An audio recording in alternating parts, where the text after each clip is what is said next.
வணக்கம். நான் கவிதா. எல்லாருக்கும் இனிய தீபாவளி நல்வாழ்த்துக்கள்.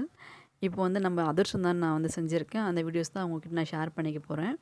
தீபாவளிக்கு அதிரசம் இல்லாம தீபாவளியே போகாது இல்லையா? நம்மளோட பாரம்பரியமான அதிரசம்.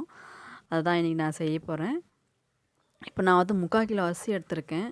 இது ரேஷன் அரிசி தான். எந்த அரிசியா இருந்தாலும் பரவாயில்ல. பாகு அரிசி, மாவு அரிசின்னு சொல்லுவாங்க. அதெல்லாம் ஒண்ணுமே கிடையாது. 3/4 கிலோ அரிசி நான் எடுத்திருக்கேன். எடுத்து நான் நல்லா 2 மணி நேரம் கழுவி, கிச்சனில் தான் நான் வந்து இதை காய வச்சுருக்கேன் பாருங்கள். ஃபேன் காற்றுல கூட கிடையாது. ஒரு காட்டன் டவல் போட்டு கிச்சன்லேயே ஒரு 10 நிமிஷம் காய வச்சா போதும்.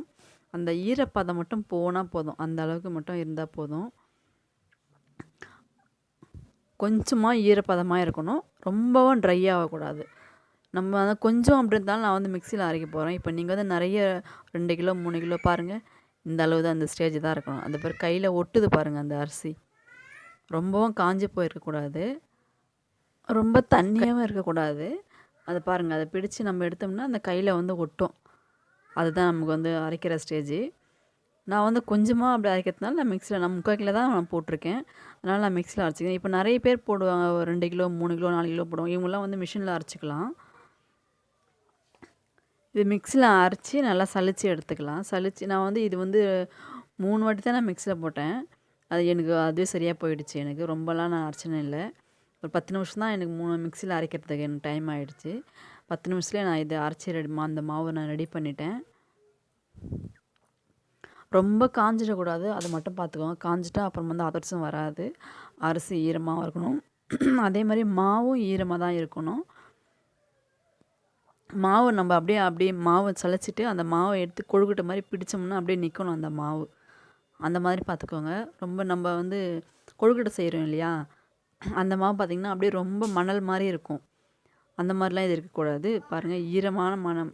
இது வந்து ஈரமாக இருக்கும் இந்த மாவு வந்து. அப்படியே நம்ம அழுத்தி பிடிச்சோம்னா, கொழுக்கட்டை மாதிரி பிடிச்சோம்னா அப்படியே அழுத்தி நிற்கணும். அந்த அளவுக்கு ஈரமாக இருக்கணும் இந்த மாவு. நான் வந்து இப்போ பாகு எடுக்க போகிறேன் இல்லையா? அது வெளியே காஞ்சிடும் மாவு அப்படின்றதுக்காக நல்லா நான் வந்து அழுத்தி வைக்கிறேன். இது வந்து காயாமல் அப்படியே இருக்கணும். வெல்லம் வந்து பார்த்திங்கன்னா நான் 3/4 கிலோ அரிசி, அதுக்கு வந்து 1/2 கிலோ வெல்லம் எடுத்திருக்கேன். தண்ணி பார்த்திங்கன்னா நம்ம டீ குடிக்கிறோம் இல்லையா டம்ளரு, அந்த டம்ளரில் வந்து ஒரு 1/4 டம்ளருக்கும் கொஞ்சம் அதிகம், 1/2 டம்ளருக்கும் குள்ளே அந்த அளவுக்கு தான் தண்ணி ஊற்றிருக்கேன் நான். 1/2 கிலோ வெல்லம் போட்டிருக்கேன். அது நல்லா காய்ச்சணும். காய்ச்சிட்டு இப்போ நான் ஃபில்ட்ரு பண்ணிக்க போகிறேன். ஏதாவது மண் தூசி ஏதாவது இருக்கும் இல்லையா? நான் சும்மா இது வந்து கொஞ்சம் வெல்லம் கரையிற வரைக்கும் தான் நான் அடுப்பில் வச்சேன்.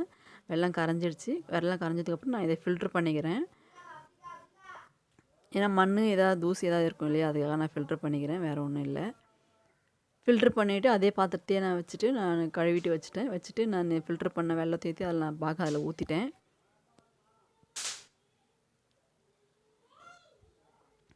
அதை ஊற்றினதுக்கப்புறம் என்ன பண்ணணும்னா, நம்ம வந்து மிக்ஸ் பண்ணிக்கிட்டே இருக்கணும். நம்ம கை எடுக்காமல் மிக்ஸ் பண்ணிகிட்டே இருக்கணும். இல்லை நம்ம அடுப்பில் வச்சுட்டு எங்கேனா போயிடுறது, இல்லைனா வேறு ஏதாவது கவனிக்கிறது, அந்த மாதிரிலாம் பண்ணவே கூடாது. ஏன்னா பாகு வந்து முறிஞ்சு போயிடும். நம்ம வந்து அதை வந்து கவனிச்சுக்கிட்டே இருக்கணும்.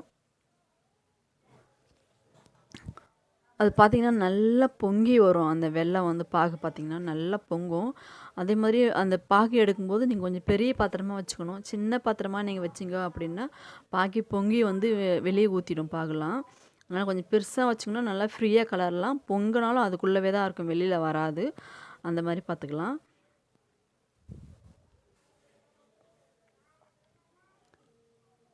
பாருங்கள், இது வந்து எனக்கு பெரிய பாத்திரம் தான் இது. இருந்தாலும் இது வந்து எனக்கு ரொம்ப கம்ஃபர்டபுளாக இருக்கும். ஏன்னா வெளியில் வந்து ஊற்றாது. பொங்கி பொங்கி அதுக்குள்ளவே தான் இருக்கும். சின்னதாக நான் வச்சேன்னா அது பொங்கி வந்து கீழே ஊற்றிடும். அதனால் நான் பெருசாக வச்சுருக்கேன் நான். எனக்கு கலர்றதுக்கும் ரொம்ப ஈஸியாக இருக்கும். பக்கத்தில் வந்து ஒரு சின்ன கிண்ணத்தில் வந்து தண்ணி ஊற்றி வச்சுக்கணும். நம்ம வந்து அடிக்கடி கிளறிட்டே இருக்கும்போது அடிக்கடி எடுத்து நம்ம அந்த தண்ணியில் விட்டு பார்க்கணும். அப்படியே தண்ணியில் விட்டோம்னா அந்த வெல்லம் வந்து பாகு வந்து கரையக்கூடாது. அப்படியே விட்டு எடுத்து அப்படியே நிற்கணும். அது நின்றுச்சுன்னா அப்படியே நம்ம அதை எடுத்து நம்ம ஒரு பால் மாதிரி பிடிச்சோம்னா அப்படியே ஜெல்லி மாதிரி அப்படியே கையில் வரும். அதுதான் பதம். அந்த மாதிரி வந்துடுச்சு அப்படின்னா நமக்கு வந்து பாகு ரெடி ஆகிடுச்சு அப்படின்னு அர்த்தம்.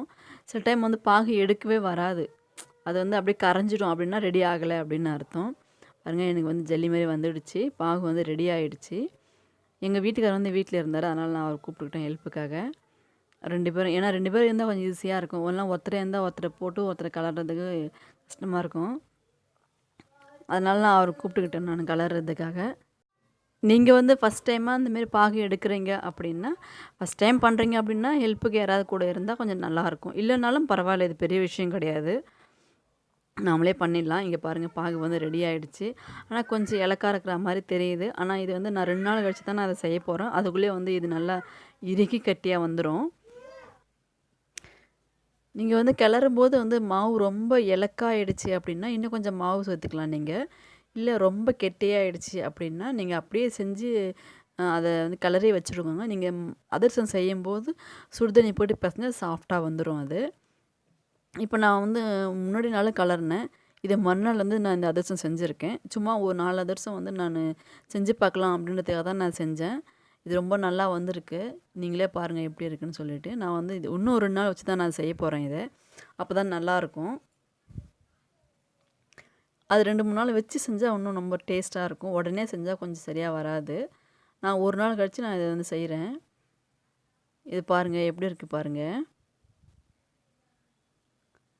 இது சாப்பிட்டும் பார்த்தாச்சு. ரொம்ப டேஸ்ட்டாக இருக்குது. ஆளுக்கு நாங்கள் 4 பேர் இருக்கோம் இல்லையா, நாங்கள் ஆளுக்கு ஒன்று ஒன்று சாப்பிட்டோம்.